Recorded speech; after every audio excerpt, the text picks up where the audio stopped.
হ্যাঁ, হ্যালো।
হ্যাঁ, আকরাম ভাই শুনতে পাচ্ছেন? হ্যাঁ, একটু শুনতে পাচ্ছি। আচ্ছা, ঠিক আছে, তাহলে আপনি মিটিংটা কন্টিনিউ করেন। সবাই জয়েন করুক, আস্তে আস্তে আপনি শুরু করেন। আচ্ছা, আমার কথা শোনা যায় স্পষ্ট?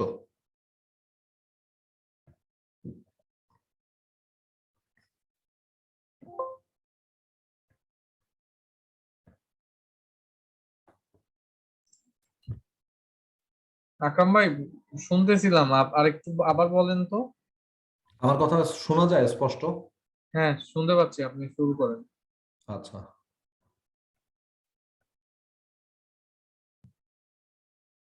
সুধীমণ্ডলী, সম্মানিত অতিথিবৃন্দ, আসসালামু আলাইকুম। রয়্যাল ক্যাপিটালের পক্ষ থেকে আপনাদেরকে স্বাগতম। ন্যাশন ওয়াইড ফাইন্যান্সিয়াল লিটারেসি প্রোগ্রামের অন্তর্ভুক্ত পুঁজিবাজারে বিনিয়োগ সম্পর্কিত অ আ ক খ অথবা ইনভেস্টমেন্ট বেসিক যেই সেশনটা, সেটা নিয়ে আমরা আলোচনা করব আপনাদের সাথে। এখানে আমি পাওয়ার পয়েন্টের স্লাইডে চলে যাচ্ছি। তো সবার সাথে কি স্লাইড শেয়ার হয়েছে? কেউ কি রেসপন্স করবেন? স্লাইডে দেখতে পাচ্ছেন কিনা আপনারা সবকিছু? হয়েছে হয়েছে। জি, দেখা যাচ্ছে। আচ্ছা, থ্যাংক ইউ। তো এখানে দেখেন যে আমাদের টপিকটা হচ্ছে ইনভেস্টমেন্ট বেসিক্স, এবং এটা ন্যাশন ওয়াইড ফাইন্যান্সিয়াল লিটারেসি প্রোগ্রামের অন্তর্ভুক্ত, দেশব্যাপী যে বিনিয়োগ শিক্ষা কার্যক্রমের অন্তর্ভুক্ত।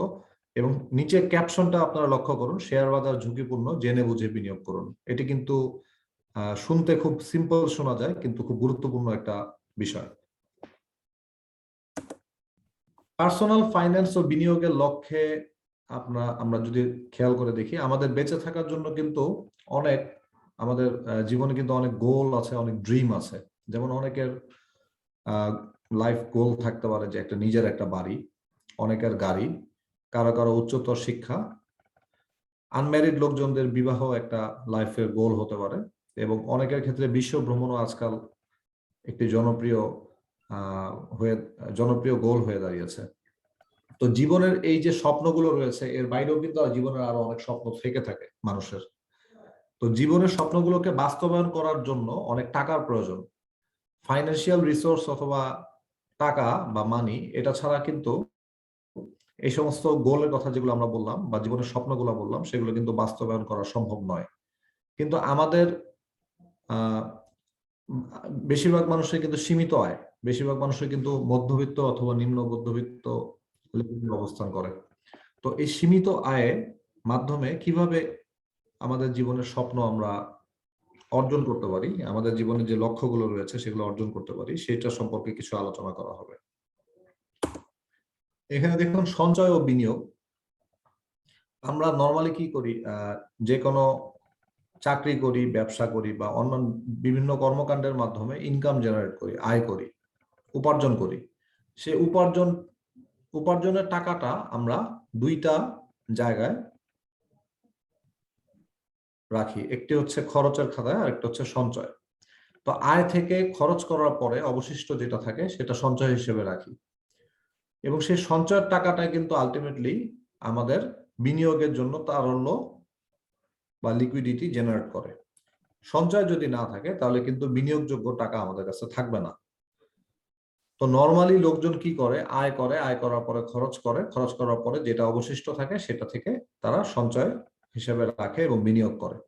কিন্তু ওয়ারেন বাফেটের একটা জনপ্রিয় কোট আছে, সেই কোটের সারমর্ম হচ্ছে এই যে আয় থেকে আগে আপনার সঞ্চয় করুন। আপনার টার্গেট সেভিংস যেটা আছে আপনার গোলকে অ্যাকমপ্লিশ করার জন্য, সে টার্গেট সেভিংসটা আপনি আগে রাখুন, তারপরে যে বাদ বাকি যে টাকা থাকবে সেটা থেকে আপনি খরচ করুন। তাতে করে হবে কি যে আপনাদের জীবনের লক্ষ্য পূরণ করতে অনেক সুবিধা হবে। তো এখানে আমরা বিনিয়োগ সম্পর্কিত দেখি যে সঞ্চয়ের টাকাটা এমন কোনো জায়গায় রাখা বা যেখান থেকে ইকোনমিক বেনিফিট জেনারেট হয়, প্রেজেন্ট অথবা ফিউচার ইকোনমিক বেনিফিট জেনারেট হয়।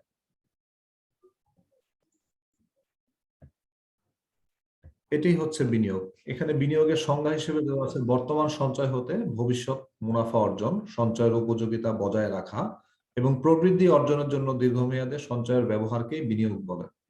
দীর্ঘমেয়াদে আর্থিক লক্ষ্য অর্জন বা ভবিষ্যৎ ব্যয় নির্বাহের জন্য বিনিয়োগ করা হয়। বিচক্ষণ বিনিয়োগ যেমন দীর্ঘমেয়াদে সম্পদের প্রবৃদ্ধি ঘটায়, তেমনি অবিবেচনা প্রসূত বিনিয়োগ সম্পদের হ্রাস ঘটায়। অর্থাৎ আমরা আমাদের সঞ্চয়ের টাকা থেকে যেই যেই জায়গায় বিনিয়োগ করি সেই বিনিয়োগটা মাধ্যমে আমাদের ফিউচারের, প্রেজেন্ট এবং ফিউচারের ইনকাম জেনারেট করা সম্ভব হয় অথবা রিটার্ন জেনারেট করা সম্ভব হয়। আর আমরা যদি প্রপার জায়গায় এটা ইনভেস্ট না করি তাহলে কিন্তু আমাদের লোকসান হওয়ার সম্ভাবনা থাকে। তা আমাদেরকে চিন্তা হবে যে কোন কোন বিনিয়োগ বিকল্প রয়েছে, যেই যে বিনিয়োগ বিকল্পগুলোতে আমরা বিনিয়োগ করতে পারি। তার আগে আমরা দেখুন যে বিনিয়োগ। ওয়ালাইকুম আসসালাম। জি জি বলুন। আচ্ছা, বিনিয়োগের 3টি স্তম্ভ রয়েছে। তো বিনিয়োগের 3টা পিলার রয়েছে, ইনভেস্টমেন্ট পিলার। নাম্বার 1 হচ্ছে লিকুইডিটি, সবচেয়ে ইম্পর্টেন্ট। লিকুইডিটি হচ্ছে যে কোনো অ্যাসেট যদি সহজে ক্যাশে কনভার্ট করা যায় তাহলে সেটাকে লিকুইডিটি বলা হয়। ধরেন আপনি এমন একটা সম্পদের মালিক যে সম্পদটা চাইলেই বিক্রি করে দিতে পারছেন না, তার মানে কি বোঝা যাবে? ওইটা কে করবে? আলিম ভাইকে ফোন দিব না আপনি? অনেক তোমার মিউট করো।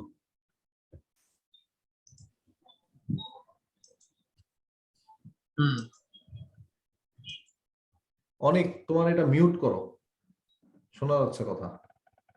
আচ্ছা সরি। তো নাম্বার 1 হচ্ছে লিকুইডিটি বা তারল্য। লিকুইডিটি যদি না থাকে তাহলে বিনিয়োগের একটা, সেটা বিনিয়োগের জন্য একটা বড় বাধা। আপনি এমন কোন একটা জায়গায় বিনিয়োগ করেছেন যে বিনিয়োগ থেকে সহজেই আপনি বের হয়ে আসতে পারছেন না আপনার ইমার্জেন্সি পিরিয়ডে, তাহলে কিন্তু সেটা আপনার জন্য বিপদ। নাম্বার 2 হচ্ছে সিকিউরিটি বা নিরাপত্তা। বিনিয়োগের ক্ষেত্রে নিরাপত্তা খুবই খুবই গুরুত্বপূর্ণ একটা বিষয়। আপনি অনিরাপদ যে কোনো জায়গায় যদি বিনিয়োগ করেন তাহলে আপনার আনলিমিটেড লোকসান হওয়ার সম্ভাবনা বেশি। এবং থার্ড ওয়ান হচ্ছে আয় বা প্রবৃদ্ধি। যে সমস্ত ইনভেস্টমেন্টে কোনো রিটার্ন পটেনশিয়াল নাই সেই সব ইনভেস্টমেন্টের কোনো মানেই নাই। তার মানে হচ্ছে বিনিয়োগের 3টা ক্রাইটেরিয়া ফুলফিল করবে বিনিয়োগ, যেসব বিনিয়োগ অপশন গুলো রয়েছে সেই সব বিনিয়োগ অপশন গুলো নিয়েই আমরা কথা বলবো এবং আমরা সেগুলো নিয়ে চিন্তা ভাবনা করবো ভবিষ্যতের জন্য। আমাদের কোন কোন বিনিয়োগ বিকল্প রয়েছে? আমাদের প্রচলিত, বাংলাদেশে প্রচলিত বিনিয়োগ বিকল্পগুলোর মধ্যে রয়েছে প্রথমে সঞ্চয় স্কিম। ব্যাংকে আমরা ইউজুয়ালি কমার্শিয়াল ব্যাংকে আমরা বিভিন্ন রকম ভাবে সঞ্চয় রাখতে পারি। আমাদের ডিপিএস হিসেবে রাখতে পারি, এককালীন ফিক্সড ডিপোজিট হিসেবে রাখতে পারি। এখান থেকে আমরা কি করি, একটা নির্দিষ্ট হারে মুনাফা অর্জন করি, তো ইন্টারেস্ট পাবো। নাম্বার 2 হচ্ছে শেয়ার বা কোম্পানির মালিকানা।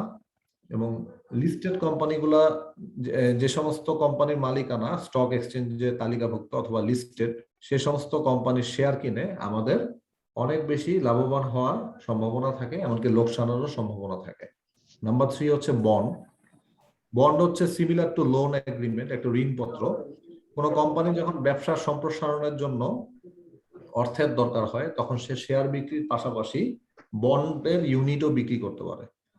এর বিনিময়ে সে ইনভেস্টরকে ইউজুয়ালি ষান্মাসিক ভিত্তিতে একটা ইন্টারেস্ট দেয়। এই ইন্টারেস্টটাকে কুপন বলা হয়। কুপন বিয়ারিং বন্ডে একটা বন্ড হোল্ডার ফিক্সড রেটে একটা ইন্টারেস্ট পায় বা কুপন পায়। এছাড়াও আরো কিছু বন্ড আছে যেগুলো জিরো কুপন বন্ড, ডিসকাউন্টে ট্রেড হয়, বাট আলটিমেটলি সেখান থেকেও বন্ড হোল্ডাররা রিটার্ন জেনারেট করতে পারেন। এবং তারপর হচ্ছে মিউচুয়াল ফান্ড। মিউচুয়াল ফান্ড হচ্ছে পুলড ফান্ড, মানে ধরেন আমাদের এখানে আমরা 10 জন লোক আছি, আমাদের কারোই শেয়ার বাজার সম্পর্কিত ভালো কোনো আইডিয়া নাই, বা আমরা স্টক মার্কেট সম্পর্কে যতটুকু সময় দেওয়া প্রয়োজন ততটুকু সময় দেওয়ারও সময় আমাদের কাছে নাই। জনৈক একজন লোক যে স্টক মার্কেট ট্রেডিং এবং ইনভেস্টমেন্ট সম্পর্কে খুব দক্ষতা রয়েছে এবং অভিজ্ঞতা রয়েছে, তার কাছে যদি আমাদের মূল্যবান টাকা বা অর্থ আমরা ওনার কাছে দিয়ে একসাথে দিয়ে যদি বলি যে ভাই আপনি আমাদের তরফ থেকে এটা ম্যানেজ করে দেন, তো তারপরে উনি ম্যানেজ করলেন, ম্যানেজ করার পরে বছর শেষে যে রিটার্ন জেনারেট করলেন, রিটার্ন জেনারেট করার পরে সেখান থেকে আমাদেরকে লভ্যাংশ প্রদান করলেন। এটি হচ্ছে মিউচুয়াল ফান্ড। অনেকের ক্ষুদ্র ক্ষুদ্র টাকা একসাথে করে পুল করে যে ফান্ডটা ক্রিয়েট করা হয় ক্যাপিটাল মার্কেটে ইনভেস্টমেন্ট করার জন্য, সেটাকে মিউচুয়াল ফান্ড বলা হয়। মিউচুয়াল ফান্ড শুধুমাত্র ক্যাপিটাল মার্কেটে না, অ্যাজ ওয়েল অ্যাজ মানি মার্কেটেও বিনিয়োগ করতে পারে।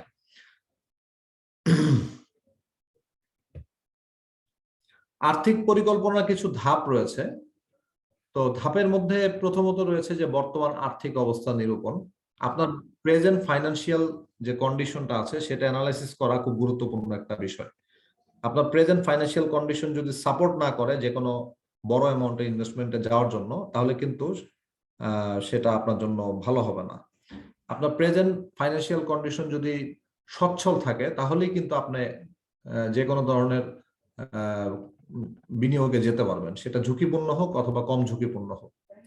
আপনার বর্তমানে আর্থিক অবস্থা নিরূপণের মধ্যে অবশ্যই আপনি খেয়াল করে দেখবেন রিস্ক অ্যাপিটাইট এবং রিস্ক ক্যাপাসিটি। রিস্ক অ্যাপিটাইট হচ্ছে কতটুকু ঝুঁকি আপনি নিতে ইচ্ছুক, এবং রিস্ক ক্যাপাসিটি হচ্ছে কতটুকু ঝুঁকি আপনি নিতে পারবেন। সেই সমস্ত বিষয়গুলো কিন্তু আপনার বর্তমান যে ফাইন্যান্সিয়াল কন্ডিশন রয়েছে সেটার মধ্যে কিন্তু আপনি পেয়ে যাবেন। তারপর হচ্ছে ব্যয় ও সঞ্চয় চিহ্নিতকরণ। আপনি প্রতি মাসে অথবা প্রতিদিনে অথবা প্রতি বছরে ইনকাম জেনারেট করছেন, এবং এই ইনকাম থেকে আপনার টার্গেট সেভিংস কত আপনার গোলকে অ্যাকমপ্লিশ করার জন্য, সেটা কিন্তু আগেই আপনাদেরকে নির্ধারণ করে নিতে হবে। সাপোজ ফর এক্সাম্পল আপনি চিন্তা করে দেখলেন এখন থেকে 10 বছর পরে আপনার একটা বাড়ি কিনা দরকার ঢাকার মধ্যে যে কোনো একটা ভালো জায়গাতে। তো আপনি হিসাব করে দেখলেন জমি সহ আপনার বিল্ডিং কনস্ট্রাকশনের ব্যয় হবে প্রায় 3 কোটি টাকা। তো এখন 3 কোটি টাকা এখন থেকে 10 বছর পরে যদি আপনার অর্জন করতে হয়, তাহলে প্রতি মাসে হোক বা প্রতি বছর হোক কত টাকা সেভিংস আপনার দরকার এবং কোথায় কোথায় আপনি ইনভেস্ট করলে সেটা 3 কোটি টাকা আপনি বানাতে পারবেন 10 বছর পরে, সেটা কিন্তু এখন থেকে নির্ধারণ করে নিতে হবে। কাজেই আপনার টার্গেট সেভিংসটা যদি আপনি আগে নির্ধারণ করে নেন এবং প্রপার জায়গায় ইনভেস্ট করেন, তাহলে কিন্তু আপনি আপনার গোল অ্যাকমপ্লিশ করতে পারবেন ইনশাআল্লাহ। তো টার্গেট সেভিংস যেটা আপনি যেই যত অ্যামাউন্টের টাকা আপনি সেভ করবেন সেটা টার্গেট করেছেন, সেটি হচ্ছে টার্গেট সেভিংস। আয় থেকে টার্গেট সেভিংস যদি বাদ দেওয়া হয়, তাহলে যে অবশিষ্ট টাকা থাকে সেই টাকা দিয়ে আপনি আপনার কনজাম্পশন বা নেসেসারি এক্সপেন্ডিচার যেগুলো আছে সেগুলো ফুলফিল করার চেষ্টা করবেন। নাম্বার 3 হচ্ছে আর্থিক লক্ষ্য নির্ধারণ, ফাইন্যান্সিয়াল টার্গেট। যেটা বললাম অলরেডি, আমি বলে ফেলেছি এই ব্যাপারে, যে আপনার ফাইন্যান্সিয়াল টার্গেটটা আগের থেকে ফিক্স আপ করতে হবে, যে আপনার লাইফের ড্রিম গুলো অ্যাকমপ্লিশ করার জন্য কত টাকা প্রয়োজন, কত সময় পরে, সেটা কিন্তু আগের থেকে নির্ধারণ করে নিতে হবে। এবং বিনিয়োগের বিকল্প যে পরিকল্পনাগুলো রয়েছে সেগুলো চিহ্নিতকরণ করতে হবে। আপনি কত টাকা ব্যাংকে রাখবেন, কত টাকা শেয়ার কিনবেন, কত টাকা বন্ড কিনবেন, সেটা কিন্তু আগের থেকেই নির্ধারণ করে রাখতে হবে। আপনার ওয়েটেড এভারেজ রিটার্ন অবশ্যই যাতে টার্গেট রিটার্নের থেকে বেশি হয়, মানে আপনার এক্সপেক্টেড রিটার্ন যেটা আছে ওয়েটেড এভারেজ, সেটা অবশ্যই আপনার এমন অ্যামাউন্টে হতে হবে বা এমন পার্সেন্টেজে হতে হবে যাতে করে আপনি আপনার লাইফের গোল বা ড্রিম অ্যাকমপ্লিশ করতে পারেন। সাপোজ ফর এক্সাম্পল আপনি যে কোনো অ্যামাউন্টের একটা টাকা প্রতি বছরে যদি 15% রেটে গ্রো করে, তাহলে একটা সময় পরে যে আপনি একটা গাড়ি কিনতে পারবেন অথবা একটা বাড়ি কিনতে পারবেন। তো এই যে আমি যে বললাম যে কত পার্সেন্টেজে আপনার রিটার্ন অ্যাচিভ করতে হবে, সেটা কিন্তু আগে থেকে আপনাদেরকে নির্ধারণ করে নিতে হবে। তো এক একজনের ক্ষেত্রে এটা এক এক রকম ভ্যারি করতে পারে। কারো ক্ষেত্রে দেখা গেছে যে 10% করে প্রতি বছর রিটার্ন জেনারেট করতে পারলে এনাফ হতে পারে তার গোল অ্যাকমপ্লিশ করার জন্য। কারো কারো ক্ষেত্রে এটা 30% পর্যন্ত হতে পারে। তো depending on the return target অথবা depending on the return target রিস্কও কিন্তু সেই অনুযায়ী ভ্যারি করবে। আপনি যত বেশি রিটার্ন অ্যাচিভ করতে চাবেন আপনাকে কিন্তু তত বেশি ঝুঁকি নিতে হবে। তো এই সমস্তগুলো মাথায় রেখে কিন্তু বিনিয়োগের কথা চিন্তা ভাবনা করতে হবে। এবং ঝুঁকি ব্যবস্থাপনার জন্য আপনারা বিভিন্ন ধরনের থিওরিটিক্যাল নলেজ নিতে পারেন। এমনকি দেশের বিভিন্ন ফাইন্যান্সিয়াল ইনস্টিটিউশন গুলাতে কিভাবে ঝুঁকি ব্যবস্থাপনাগুলো হয় সেগুলো সম্পর্কে যদি কোনো প্র্যাকটিক্যাল এক্সপিরিয়েন্স যাদের আছে তাদের কাছ থেকে আপনারা শুনতে পারেন যে কিভাবে রিস্ক ম্যানেজমেন্ট করে, কিভাবে পোর্টফোলিও রিস্ক মিটিগেট করে। এইগুলো সম্পর্কে আপনারা থিওরিটিক্যাল এবং প্র্যাকটিক্যাল যে কোনো ধরনের এক্সপিরিয়েন্স এবং নলেজ নেওয়ার চেষ্টা করবেন। তারপর হচ্ছে আর্থিক পরিকল্পনা প্রস্তুত ও বাস্তবায়ন। আপনার ওভারঅল ফাইন্যান্সিয়াল প্ল্যানটা আপনি প্রিপেয়ার করবেন এবং সেই অনুযায়ী এক্সিকিউশনে যাবেন। তো তারপরে আপনার যে কোনো সময় পরিকল্পনা পর্যালোচনা ও পুনর্বিবেচনা হতেই পারে। আপনার প্ল্যানের যে কোনো সময় চেঞ্জ আসতেই পারে। তো সেই চেঞ্জগুলোর সময় অনুযায়ী আপনার করে নেবেন। এটা হচ্ছে আমাদের দেশের ফাইন্যান্সিয়াল সিস্টেম ওভারঅল। দেখেন, মিনিস্ট্রি অফ ফাইন্যান্সের আন্ডারে 4টা রেগুলেটরি বডি মেইনলি ফাইন্যান্সিয়াল মার্কেটে। নাম্বার 1 হচ্ছে Bangladesh bank, the most powerful. এটা হচ্ছে মানি মার্কেট কন্ট্রোল করে। কমার্শিয়াল ব্যাংকগুলা এবং এনবিএফআই গুলা বাংলাদেশ ব্যাংকের কাছে দায়বদ্ধ এবং বাংলাদেশ ব্যাংক ওভারঅল মানি মার্কেটটাকে রেগুলেট করে এবং মানি মার্কেটের জন্য সংশ্লিষ্ট যে সমস্ত আইন কানুন আছে সেগুলো প্রণয়ন করে থাকে এবং এর সুশাসন নিশ্চিত করে থাকে। তারপর হচ্ছে Bangladesh securities and exchange commission. এটি হচ্ছে ক্যাপিটাল মার্কেটের রেগুলেটর। ক্যাপিটাল মার্কেটটাকে রেগুলেট করার জন্য এবং ক্যাপিটাল মার্কেটের জবাবদিহিতা স্বচ্ছতা এগুলো এনশিওর করার জন্য Bangladesh securities and exchange commission নিরলস ভাবে কাজ করে যাচ্ছে। তারপরে হচ্ছে আইডিআরএ, ইন্স্যুরেন্স সেক্টরের জন্য এটি হচ্ছে সোল রেগুলেটর। আইডিআরএ ইন্স্যুরেন্স সেক্টরকে রেগুলেট করে থাকে এবং এমসিআর, এটা হচ্ছে মাইক্রো ক্রেডিট যেই সংস্থাগুলো রয়েছে সেটাকে রেগুলেট করে থাকে। তো গভর্নমেন্ট মূলত রেগুলেটরদের মাধ্যমে ফাইন্যান্সিয়াল মার্কেটটাকে রেগুলেট করে থাকে এবং ফাইন্যান্সিয়াল মার্কেটে প্রোডাক্টগুলো হচ্ছে ফাইন্যান্সিয়াল ইনস্ট্রুমেন্টস এবং ফাইন্যান্সিয়াল ইনস্ট্রুমেন্টস যেগুলো আছে সেগুলো ইন্টারমিডিয়েশনে কাজ করে হচ্ছে ফাইন্যান্সিয়াল ইনস্টিটিউশনস। কাজে দেখেন নিচে আপনি দেখবেন যে গভর্নমেন্টের চারপাশে 4টা জিনিস দেওয়া আছে: regulator, financial institution, financial market এবং ফাইন্যান্সিয়াল ইনস্ট্রুমেন্টস। এগুলো কিন্তু প্রত্যেকে ওতপ্রোতভাবে জড়িত একজনের সাথে।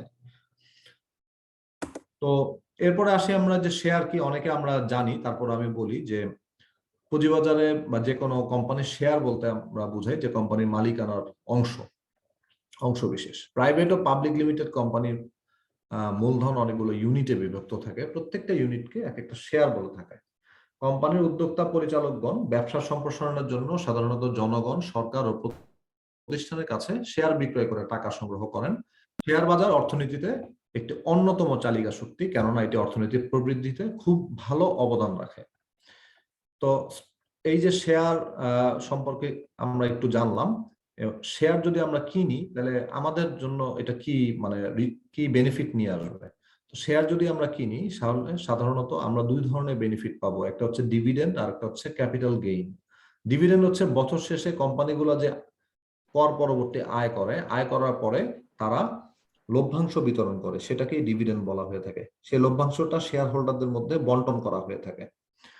বছর শেষে আমরা কিন্তু ডিভিডেন্ড পাচ্ছি, অথবা অনেক সময় অনেক ভালো ভালো কোম্পানি ইন্টারিম ডিভিডেন্ড দেয়, বছরের মাঝখানেও ডিভিডেন্ড দেয়।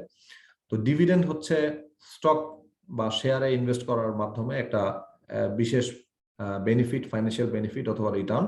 আর আরেকটা হচ্ছে ক্যাপিটাল গেইন। ক্যাপিটাল গেইন হচ্ছে আমরা যদি যে কোনো শেয়ার কম দামে কিনে বেশি দামে বিক্রি করে একটা মূলধনী মুনাফা অর্জন করি, সেটাকে ক্যাপিটাল গেইন বলা হয়। তো শেয়ারে ইনভেস্ট করে সাধারণত টোটাল রিটার্ন যেটা হয়, টোটাল রিটার্ন সমান বা is equal two dividend plus capital gain. তো ডিভিডেন্ড এবং ক্যাপিটাল গেইন দুইটা সমন্বিতভাবে আমরা যেই রিটার্নটা অ্যাচিভ করি সেটাই হচ্ছে স্টক মার্কেট থেকে রিটার্ন।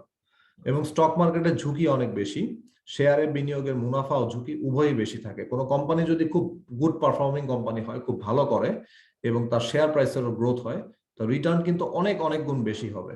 আবার সেই কোম্পানিটা যদি দেউলিয়া হয়ে যায়, তাহলে কিন্তু শেয়ার হোল্ডাররা কিছু নাও পেতে পারে এবং শেয়ার হোল্ডাররা অনেক লোকসানের মুখে পড়তে পারে। দুর্বল মৌলভিত্তি সম্পন্ন কোম্পানিগুলোতে সাধারণত স্পেকুলেশন হয়, স্বল্প মেয়াদে অনেক বেশি শেয়ারের দাম উঠানামা করে। বাট এতে করে হয় কি যে সাধারণ বিনিয়োগকারীগণ বেশিরভাগ ক্ষেত্রেই তারা লোকসান হয় তাদের।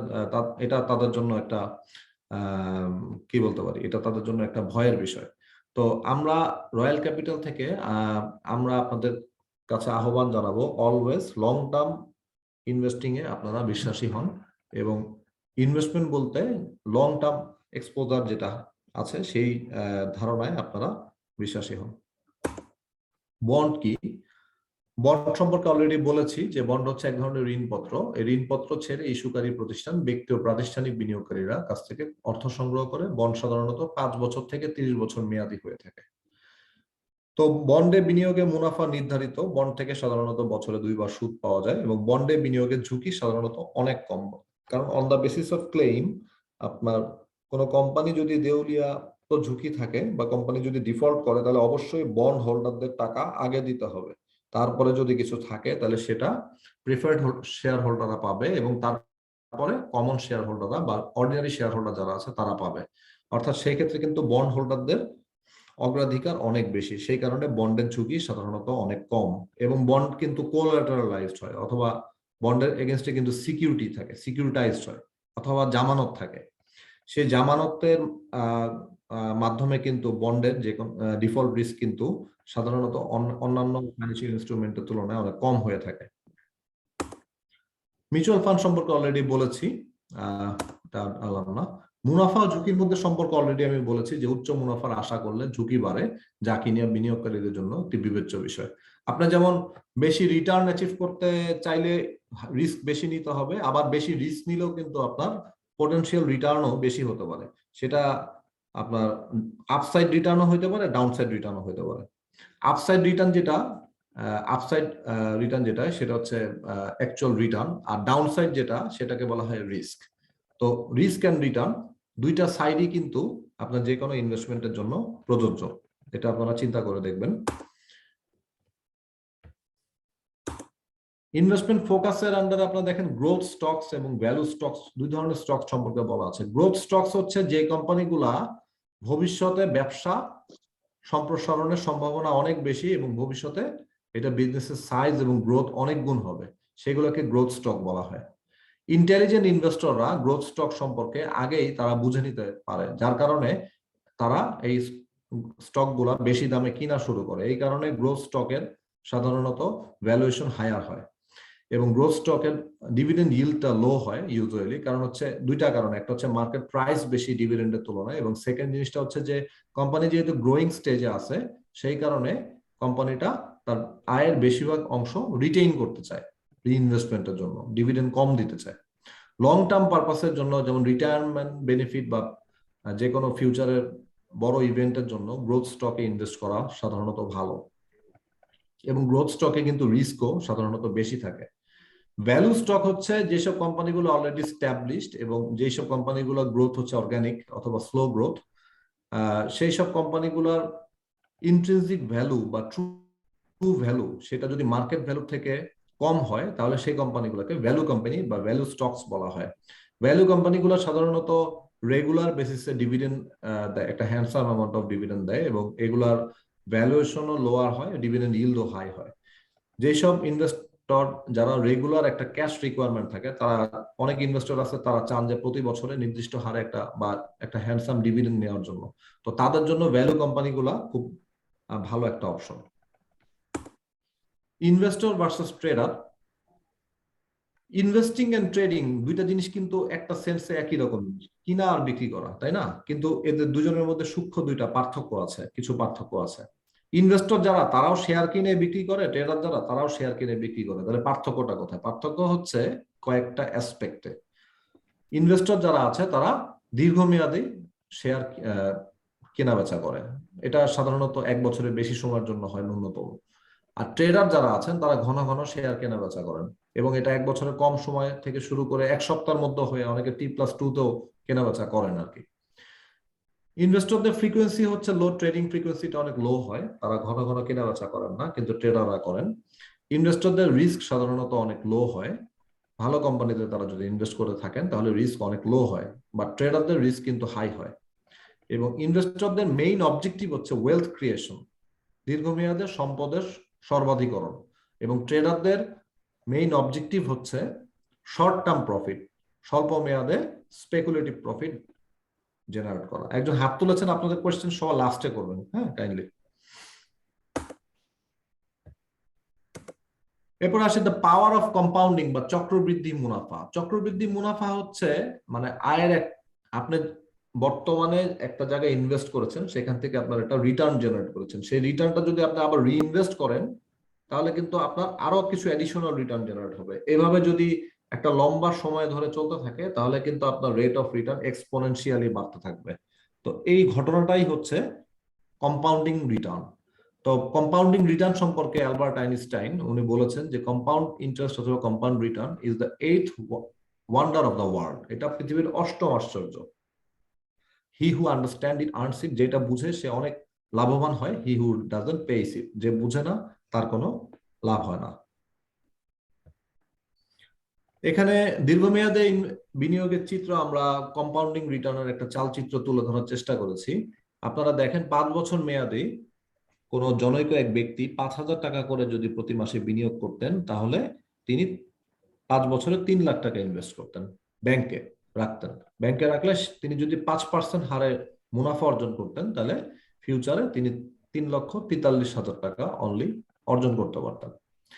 আর অন্য আরেকজন ইনভেস্টর যে কোনো একটা ভালো মাল্টিন্যাশনাল কোম্পানি যেমন মারিকো, বার্জার, রেকিট বেঙ্কিজার, তিনটা এক্সাম্পল হিসেবে এনেছি, তাদের ক্ষেত্রে কি হয়েছে, 3 লাখ টাকাটা আপনার 5 বছর পরে মারিকোর জন্য 4,80,000 টাকা, বার্জারের জন্য 5,88,000 টাকা এবং রেকিট বেঙ্কিজারের জন্য 10,86,000 টাকা তারা অর্জন করতে সক্ষম হয়েছে। এতে করে আপনার একটা বিষয় লক্ষ্য করে দেখেন, আপনি যদি ব্যাংকে টাকা রাখতেন তাহলে কিন্তু অনেক নমিনাল অ্যামাউন্টের একটা রিটার্ন জেনারেট করতে পারতেন, বাট আপনি যদি গ্রোথ স্টকে ইনভেস্ট করতেন তাহলে কিন্তু আপনি অনেক উচ্চ হারে মুনাফা অর্জন করতে পারতেন। তো এখন শেয়ার বাজারে কেন বিনিয়োগ করব? আমরা তো অনেকেই বলতো, সবাই তো শেয়ার বাজার সম্পর্কে একটা মানে ভীতিকর ধারণা আছে যে শেয়ার বাজারে গেলেই মনে লোকসান হয়। এই আপনারা একটা জিনিস খেয়াল করে দেখেন, শেয়ার বাজারে আসলেই যদি সবাই লোকসান করতো তাহলে কিন্তু এই মার্কেটটা এক্সিস্ট করতো না। নিশ্চয়ই শেয়ার বাজারে কেউ না কেউ আছে বা অনেক ইন্টেলিজেন্ট ইনভেস্টর আছে যারা কিনা অনেক ভালো করতেছেন। আমাদের সাধারণ পাবলিকের যেটা উচিত, ইন্টেলিজেন্ট ইনভেস্টর হিসেবে নিজেকে আত্মপ্রকাশ করা, অথবা ইন্টেলিজেন্ট ইনভেস্টররা কিভাবে ভাবছেন সেই জিনিসটা সম্পর্কে চিন্তা ভাবনা করা। তো ওনারা যদি অনেক ভালো ইনভেস্টর হতে পারেন, যারা ভালো ইনভেস্টর আছেন, তাহলে আমরা কেন পারবো না? তো ভালো ইনভেস্টর করতে গেলে financial literacy is a must. আমাদের কিন্তু ফাইন্যান্সিয়াল লিটারেসিটা খুব গুরুত্বপূর্ণ একটা জিনিস। তারপর ওভার টাইম বিভিন্ন ধরনের ইনভেস্টমেন্ট এবং ট্রেডিং এক্সপিরিয়েন্সের সাথে সাথে চেক অ্যান্ড ব্যালেন্স করতে করতে একটা সময় পরে যায় কিন্তু আমরা একদম দক্ষ এবং ভালো বিনিয়োগকারী হতে পারবো ইনশাল্লাহ। তো শেয়ার বাজারে কেন বিনিয়োগ করব সেটার জন্য সবচেয়ে কয়েকটা অ্যান্সারের মধ্যে একটা হচ্ছে হায়ার রিটার্ন। কারণ স্টক মার্কেটে যে রিটার্নটা জেনারেট করা সম্ভব হয় এটা অন্য কোনো অ্যাসেট ক্লাস থেকে এই রিটার্নটা জেনারেট করা আদৌ সম্ভব হয় না। স্টক মার্কেট ইনফ্লেশন হেজ করে। ইনফ্লেশন হেজের বিষয়টা আমি বলি, আমাদের মূল্যস্ফীতির হার হচ্ছে 6%, 5 থেকে 6%-এর মধ্যে থাকে। মূল্যস্ফীতির বিষয়টা আমি বলি, যদি দিন দিন নিত্য প্রয়োজনীয় জিনিসপত্রের দাম বাড়ে তাহলে টাকার মান কমে যায়, সেটাকেই বলা হয় মূল্যস্ফীতি বা ইনফ্লেশন। যেমন ধরেন আপনি একটা জনাব রফিক একটা প্রাইভেট চাকরি করে, তার বেতন হচ্ছে 20,000 টাকা, বছর শেষে তার 1,000 টাকা ইনক্রিমেন্ট হলো, হ্যাঁ অ্যানুয়াল ইনক্রিমেন্ট হলো। সে তো চিন্তা করে দেখলো তা আমার তো 1,000 টাকা ইনকাম বেড়েছে, আমার টোটাল স্যালারি 21,000 টাকা হয়েছে। অথচ তার বাড়ি ভাড়া বেড়ে গেল 500 টাকা, তার ছেলে মেয়ের স্কুলের খরচ বেড়ে গেল আরো 500 টাকা, তার বৈদ্যুতিক বিল থেকে শুরু করে ইউটিলিটি যেগুলো আছে সেগুলো বেড়ে গেল আরো 500 টাকা। এভাবে করতে করতে তার বাৎসরিক খরচ 2 থেকে 3,000 টাকা বেশি বেড়ে গেল। তাহলে সে যে 1,000 টাকা ইনক্রিমেন্ট পেলো সেটা দিয়ে কি সে তার লিভিং স্ট্যান্ডার্ডটা কি ভালো করতে পারবে? পারবে না। সে কিন্তু আলটিমেটলি লুজার, কারণ সে ইনফ্লেশনটাকে বিট করতে পারে নাই। টাকার মান যে হারে কমছে সেই হারে কিন্তু ওনার ইনকাম বাড়ে নাই। তো স্টক মার্কেট হচ্ছে এমন একটা জায়গা যেখানে অ্যাবভ এভারেজ, অ্যাবভ ইনফ্লেশন রেটে রিটার্ন জেনারেট করা সম্ভব হয়। ভালো শেয়ারে বিনিয়োগ করলে 15 থেকে 20% পর্যন্ত রিটার্ন জেনারেট করা সম্ভব হয়, যেটা কিনা ইনফ্লেশন রেটের থেকে অনেক গুণ বেশি। কারেন্টলি ইনফ্লেশন রেট যদি অ্যারাউন্ড 5% হয়, তাহলে আপনি ভালো শেয়ারে বিনিয়োগ করে যদি 20% রিটার্ন জেনারেট করতে পারেন, তাহলে আপনি ইনফ্লেশনকে 4 গুণ বিট করতে পেরেছেন, এটা বলা যাবে। অথচ ব্যাংকে যদি আপনি টাকা রাখেন, অলস টাকা, তাহলে কিন্তু ব্যাংকে বর্তমানে নর্মাল সেভিংস অ্যাকাউন্টে যে ইন্টারেস্টটা আছে সেটা যদি আফটার ট্যাক্স মানে ট্যাক্স কাটা পরে আলটিমেটলি কিন্তু আপনি লেস দেন 5% ইন্টারেস্ট পাবেন, এর থেকে বেশি না। তো সেই ক্ষেত্রে কিন্তু আপনি লুজার, রিয়েল রিটার্ন হচ্ছে লুজার। আপনি ব্যাংকে টাকা রাখলে 3 থেকে 4% টাকা পাচ্ছেন বছর শেষে, অথচ ইনফ্লেশন রেট হচ্ছে 5 থেকে 6%। তাহলে কি আলটিমেটলি 1 থেকে 2% আপনি লুজ করছেন। তো ইউ আর দ্য লুজার। তো এই জন্য আপনারা চিন্তা করে দেখবেন যে ভালো শেয়ারে বিনিয়োগ করা বিষয়টা। তারপর হচ্ছে স্টক মার্কেটে কেন আসবো, হায়ার লিকুইডিটি। আমি চাইলেই আমার ইনভেস্টমেন্টটাকে ডিসপোজ করতে পারতেছি আমার দরকার যখন। যেমন ধরেন আপনার যে কোনো একটা ইমার্জেন্সি সিচুয়েশনে আপনার শেয়ার বিক্রি করে টাকা নগদে কনভার্ট করে কাজটা করতে পারতেছেন। বাট আপনার যদি একটা জমি কিনা থাকে গ্রামে, সেটা তো চাইলেই বিক্রি করতে পারবেন না আপনার দরকার যখন তখন, তাই না? তো সেই ক্ষেত্রে শেয়ার মার্কেট একটা ভালো লিকুইডিটি ফিচার বহন করে। তারপর হচ্ছে পার্ট ওনারশিপ। আপনি যে কোনো কোম্পানির পার্ট ওনার হিসেবে আছেন, আপনি চাইলে এজিএম এ অংশগ্রহণ করতে পারবেন এবং একজন ক্ষুদ্র বিনিয়োগকারী হিসেবে বছর শেষে ডিভিডেন্ড পাবেন এবং একজন প্রাউড ওনার হিসেবে নিজেকে আত্মপ্রকাশ করতে পারবেন। তারপর হচ্ছে ওয়েলথ ক্রিয়েশন। স্টক মার্কেটে লং টার্ম ইনভেস্টমেন্ট যদি করে থাকেন, তাহলে আপনার ওয়েলথ ক্রিয়েশন হওয়ার সম্ভাবনা অনেক বেশি, যেটা কিনা আপনার লাইফের গোল বা ড্রিম গুলাকে অ্যাকমপ্লিশ করতে সাহায্য করবে। এবং ট্যাক্স বেনিফিট, ক্যাপিটাল মার্কেটে আসলে অনেক ট্যাক্স বেনিফিট আছে। আমাদের দেশের আপনার ক্যাপিটাল গেইন ফুলি ট্যাক্স ফ্রি এবং ডিভিডেন্ডের উপরে বিভিন্ন ধরনের কর রেয়াত আছে। এই সমস্ত ট্যাক্স বেনিফিট গুলার জন্য কিন্তু ক্যাপিটাল মার্কেট খুব ভালো একটা ইনভেস্টমেন্টের জায়গা। এখানে আফটার ট্যাক্স কিছু রিটার্নের চালচিত্র তুলে ধরা হয়েছে। আপনার ইনফ্লেশন রেট 6%, ব্যাংকে রাখলে আপনার 5% পাইতেন, আপনার ভ্যালু ডিস্ট্রাকশন হতো। বন্ডে যদি ইনভেস্ট করতেন অ্যারাউন্ড 9% পাইলে কিছুটা বেটার পেতেন। গ্রোথ স্টকে যদি আপনি ইনভেস্ট করতেন 20% রিটার্ন জেনারেট করতে পারে এরকম স্টক গুলা, তাহলে আপনার ভ্যালু জেনারেট হতো। দীর্ঘমেয়াদী বিনিয়োগের চিত্র হিসেবে এখানে একটা মজার জিনিস দেওয়া আছে। কেউ কেউ কোশ্চেন করতে পারেন যে ভাই লং টার্ম ইনভেস্টমেন্ট বলতে তো কত বছর বোঝায়, 1 বছর 2 বছর না 5 বছর না 10 বছর? আপনারা তো বললেন 1 বছরের বেশি। 1 বছরের বেশি হলে কত বেশি? তো এটার একটা খুব এটার কিন্তু ধারাবাহিক কোনো অ্যান্সার নাই, কিন্তু আমরা চেষ্টা করেছি আপনাদের কাছে একটা হাইপোথিসিস তুলে ধরার জন্য। দেখেন আপনি এখানে 14টা 2005 থেকে 2019 সাল পর্যন্ত ইন্ডেক্সের একটা ইনফরমেশন দেওয়া আছে। আপনি যদি ইন্ডেক্স বা মার্কেট কিনতে পারতেন তাহলে কি হতো দেখেন। আপনি 1 বছর অন্তর অন্তর যদি আপনি একবার কিনে একবার বিক্রি করতেন, তাহলে কিন্তু 4% নেগেটিভ রিটার্ন জেনারেট হতো। 2005-এ যদি কিনে 6-এ বের হতেন, 2006-এ কিনে 7-এ বের হতেন, 87% রিটার্ন জেনারেট হতো। এভাবে কিন্তু 14টা ফুল ট্রানজাকশন আপনি ফুলফিল করেছেন 14 বছরে, তাই না? 14 বার বাই, 14 বার সেল। এর মধ্যে 7 বার আপনি লুজ করেছেন, 7 বার আপনি উইন করেছেন। তাহলে আপনার সাকসেস রেট কত? 50%। আপনি যদি 3 বছর অন্তর অন্তর এই ফ্রিকোয়েন্সিতে যদি আপনি ইনভেস্ট করে থাকতেন, তাহলে আপনি 12টা ট্রানজাকশন ফুলফিল করতেন এবং এখানে 8টা ট্রানজাকশন আপনি উইনিং ট্রানজাকশন করতে পারতেন। সেক্ষেত্রে আপনার সাকসেস রেট হচ্ছে 67%। আপনি যদি 5 বছর অন্তর অন্তর বিনিয়োগ করতেন, তাহলে আপনার সাকসেস ফ্যাক্টর হচ্ছে 70%, 10 বছর পর পর 80% এবং 14 বছরের 100%।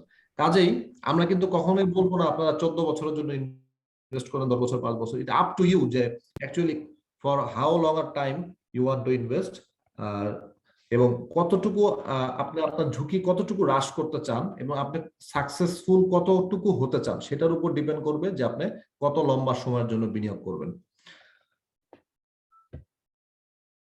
আপনি যদি 1 লক্ষ টাকা এককালীন 5 বছর আগে ব্যাংকে রাখতেন, তাহলে 1 লক্ষ টাকা 1,30,000 টাকা হতো। আর ভালো শেয়ারে যদি বিনিয়োগ করতেন, সেটা 6 লাখ, 3 লাখ, 2 লাখ, এখানে বিভিন্ন অ্যামাউন্টের দেওয়া আছে, সেই অনেক বেশি টাকা ইনকাম করতে পারতেন।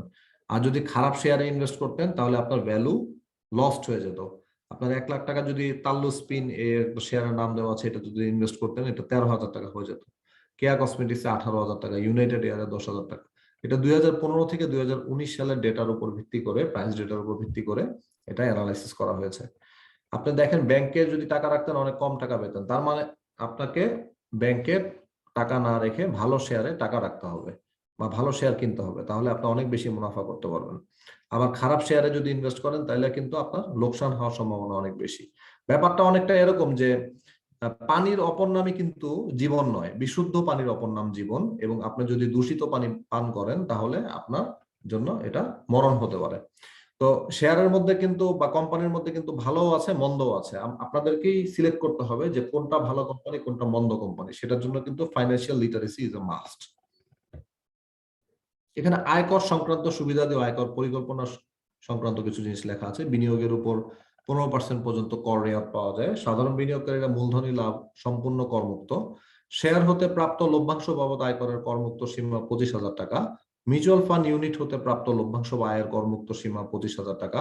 এবং স্টক ডিভিডেন্ডকে করযোগ্য আয় হিসেবে বিবেচনা করা হয় না, তবে উৎসে কর কর্তন করা হয়।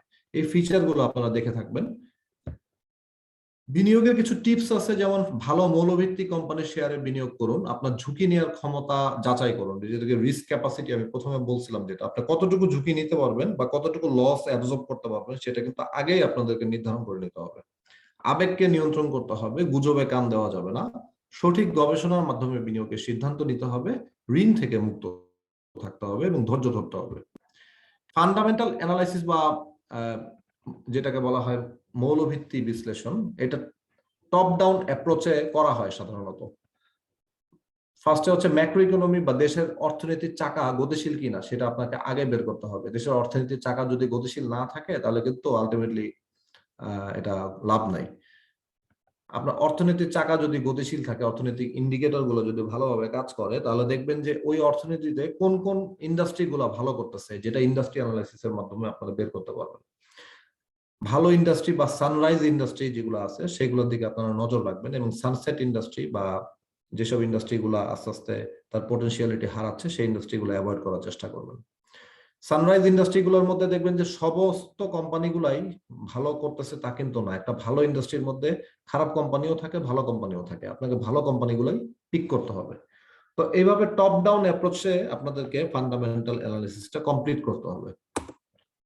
অর্থনীতির সূচক ও শেয়ার বাজার সবকিছু অর্থনীতির সূচক সম্পর্কে বলা হয়েছে যে আপনার যদি জিডিপি বাড়ে তাহলে ওভারঅল কি হয়, দেশের কান্ট্রির ইকোনমিক হেলথ বাড়ে, যেটা শেয়ার বাজারের জন্য একটা ইতিবাচক বিষয়। মূল্যস্ফীতি যদি বাড়ে তাহলে শেয়ার বাজারের জন্য নেতিবাচক একটি বিষয়। সুদের হার যদি বাড়ে শেয়ার বাজারের জন্য নেতিবাচক, কারণ মূল্যস্ফীতি এবং সুদের হারের সাথে কস্ট অফ ক্যাপিটালের একটা রিলেশনশিপ রয়েছে। এই বিষয়টা আমি একটু বুঝিয়ে বলি অন্যভাবে। সেটা হচ্ছে যে সুদের হার যদি বাড়ে তাহলে কিন্তু ডিপোজিটের উপরে ইন্টারেস্ট রেটও বাড়ে। তখন মানুষ কি করে, ব্যাংকে টাকা রাখতে বেশি পছন্দ করে, তখন তারা শেয়ার মার্কেট থেকে বের হয়ে ব্যাংকে টাকা রাখতে পছন্দ করে। আবার যদি at the same time listed কোম্পানিগুলা যেগুলো আছে যারা ব্যাংক থেকে রেগুলারলি বড় করে, তারা কিন্তু বেশি সুদ দিতে হয়। বেশি সুদ দেওয়ার কারণে কিন্তু তাদের নেট প্রফিট আফটার ট্যাক্সের উপর একটা নেগেটিভ ইম্প্যাক্ট পড়ে, যার কারণে তাদের আর্নিং পার শেয়ার কমে যেতে পারে। এই আর্নিং পার শেয়ার কমে যাওয়ার কারণে তাদের ভ্যালুয়েশনও কমে যায়। তো এরকম ধরনের একটা ব্যাপারের কারণে মূল্যস্ফীতি এবং সুদের হারের সাথে এগুলো যদি বাড়ে তাহলে শেয়ার বাজারের উপরে এটা একটা নেতিবাচক প্রভাব পড়ে। এগুলো যদি বাড়ে তাহলে weighted average cost of capital অথবা ডিসকাউন্ট রেট বাড়ে। ডিসকাউন্ট রেট যদি বাড়ে তাহলে যে কোনো কোম্পানির ইন্ট্রিনসিক ভ্যালু কিন্তু কমে যায়। বিনিময় হার যদি বাড়ে বৈদেশিক মুদ্রার, তাহলে কিছুটা নেতিবাচক হতে পারে শেয়ার বাজারের জন্য। যেমন ধরেন বিনিময়ের যদি হার বাড়ে তাহলে ইম্পোর্ট অনেক কস্টলি হয়ে যায়। ইম্পোর্ট যদি অনেক কস্টলি হয়ে যায় তাহলে ডোমেস্টিক ইনফ্লেশনও বেড়ে যায়। ইনফ্লেশন বা মূল্যস্ফীতি বাড়লে যেটা শেয়ার বাজারের জন্য একটি নেতিবাচক বিষয় হয়ে দাঁড়াতে পারে। আমাদের বাংলাদেশে এক্সপোর্ট ওরিয়েন্টেড যেসব ইন্ডাস্ট্রিগুলো রয়েছে তাদের কাঁচামাল এবং তাদের মেশিনারিজও কিন্তু ইম্পোর্ট করতে হয়। আমরা কিন্তু আমদানি নির্ভর দেশ, এখনো কিন্তু ফুললি রপ্তানি নির্ভর দেশ হতে পারিনি। তা আমাদের কিন্তু রপ্তানির তুলনায় আমদানির পরিমাণ অনেক বেশি। তো আমদানি খরচ যদি দিন দিন বাড়তে থাকে তাহলে কিন্তু বাণিজ্য ঘাটতিও উপরে এটা একটা প্রভাব পড়ে। তো বাণিজ্য ঘাটতি যদি দিন দিন বাড়ে, যেটা শেয়ার বাজারের জন্য একটা নেতিবাচক প্রভাব বয়ে আনতে পারে। ব্যাংকের বিভিন্ন ধরনের রিজার্ভ রেশিও যেগুলো আছে সেগুলো যদি বাড়ে তাহলে কি হয়, ব্যাংকের লেন্ডিং ক্যাপাসিটি কমে যায়, ব্যাংকের ইনভেস্টমেন্ট ক্যাপাসিটি কমে যায়। এগুলো যদি কমে যায় তাহলে শেয়ার বাজারে লিকুইডিটিটা কমে যায়। লিকুইডিটি কমে গেলে সেটা শেয়ার বাজারের জন্য একটি নেতিবাচক বিষয় হতে পারে। ঋণের প্রবাহ যদি বাড়ে, ডোমেস্টিক ক্রেডিট বা যে কোনো ধরনের ক্রেডিট ফ্লো যদি বাড়ে, তাহলে এটা ব্যবসা বান্ধব, কি বলতে পারি, এটা ইকোনমিক অ্যাক্টিভিটিটাকে প্রোপেল করে। ইকোনমিক অ্যাক্টিভিটিটা যদি বাড়ে তাহলে শেয়ার বাজারেও এটার একটা খুবই ইতিবাচক প্রভাব পড়ে। তারল্য যদি বাড়ে এটা মার্কেটের জন্য ভালো, এবং করের হার বাড়লে শেয়ার বাজারের জন্য সাধারণত নেতিবাচক হয়ে দাঁড়ায়। কারণ করের হার, যে কোনো ধরনের করের হার বাড়লে সেটা কোম্পানিগুলোর আর্নিং পার শেয়ারকে কমিয়ে দেয়। আর্নিং পার শেয়ার যদি কমিয়ে দেয় তাহলে এটা শেয়ার বাজারের উপর এটা এবং কোম্পানির শেয়ার প্রাইসের উপর নেতিবাচক প্রভাব পড়ে। তারপরে দেখেন ইন্ডাস্ট্রি অ্যানালাইসিস। ইন্ডাস্ট্রি অ্যানালাইসিসের মধ্যে আপনারা দেখবেন যে ভালো মৌলভিত্তির মানে শিল্প বিশ্লেষণ বা ইন্ডাস্ট্রি অ্যানালাইসিস যখন করবেন, আপনারা দেখবেন যে এই ইন্ডাস্ট্রির মধ্যে কোম্পানিগুলো যেগুলো আছে সেগুলা মানে ভালো মৌলভিত্তির কোম্পানি, উদীয়মান ও প্রগতিশীল শিল্পের অংশ হইতে হবে, যার পণ্য হইতে হবে মানসম্মত, উৎপাদন ক্ষমতা হইতে হবে চাহিদা মাপক। উদীয়মান ও প্রগতিশীল শিল্পের আর্থিক সক্ষমতা থাকতে হবে, সরকার ও জনগণের সুদৃষ্টি থাকতে হবে, পরিবেশ বান্ধব হইতে হবে। এই ক্রাইটেরিয়াগুলো কিন্তু খুব ইম্পর্টেন্ট। এই ক্রাইটেরিয়াগুলো আপনারা খেয়াল করে দেখবেন। এবং প্রগতিশীল শিল্প হিসেবে, উদাহরণ হিসেবে যেমন ধরেন আমরা দুইটা ইন্ডাস্ট্রির কথা বলেছি, এছাড়াও আরো ইন্ডাস্ট্রি হতে পারে আপনাদের নজরে। একটা হচ্ছে জ্বালানি ও বিদ্যুৎ। জ্বালানি ও বিদ্যুতের চাহিদা কিন্তু প্রচুর। বর্তমানে অ্যারাউন্ড 12,000 মেগাওয়াট ইলেকট্রিসিটি জেনারেট হয় আমাদের। কিন্তু দিন দিন বাংলাদেশ যে হারে ইকোনমিক প্রোগ্রেস হচ্ছে, আমাদের পার ক্যাপিটা ইনকাম যেভাবে বাড়ছে, আমাদের কিন্তু ভবিষ্যতে ইলেকট্রনিক্স জিনিসের ইউজের চাহিদা অনেক বাড়বে। আমাদের জীবনযাত্রার মান উন্নয়নের কারণে বিদ্যুতের চাহিদা কিন্তু ব্যাপক হারে বাড়বে। তো সেই ক্ষেত্রে বলা যায় যে বিদ্যুৎ ছাড়া কিন্তু আমরা চলতেই পারবো না। এখন তো চলতে পারি না, আগামী দিনেও চলতে পারবো না। তো সেই কারণে জ্বালানি ও বিদ্যুৎ খাতের কিন্তু সমূহ সম্ভাবনা রয়েছে। তারপর হচ্ছে ওষুধ শিল্প। ওষুধ শিল্প কিন্তু স্বয়ংসম্পূর্ণ একটি শিল্প বাংলাদেশে। আমাদের লোকাল ফার্মাসিউটিক্যালস কোম্পানিগুলো কিন্তু টোটাল ডোমেস্টিক ডিমান্ডের প্রায় 97% ডিমান্ড ফুলফিল করে। অনলি 3% আমাদেরকে ইম্পোর্ট করতে হয়। তো এবং আমরা কিন্তু খুব কম দামে ভালো ওষুধ বানাতে পারি, জেনেরিক ড্রাগ আমরা প্রডিউস করতে পারি। এই কারণে কিন্তু আমাদের ডোমেস্টিক মার্কেট, যে ফার্মাসিউটিক্যালস মার্কেটটা আছে, সেই মার্কেটটা কিন্তু দিন দিন অনেক ভালো রেটে গ্রো করছে। তারপরে আপনারা দেখবেন কোম্পানি সম্পর্কে। ভালো ইন্ডাস্ট্রি যখন পিক করলেন, তখন ইন্ডাস্ট্রির মধ্যে ভালো কোম্পানিগুলো পিক করার চেষ্টা করবেন। যেমন ইন্ডাস্ট্রির ক্ষেত্রে আপনার industry growth, market share, competition এগুলো দেখবেন।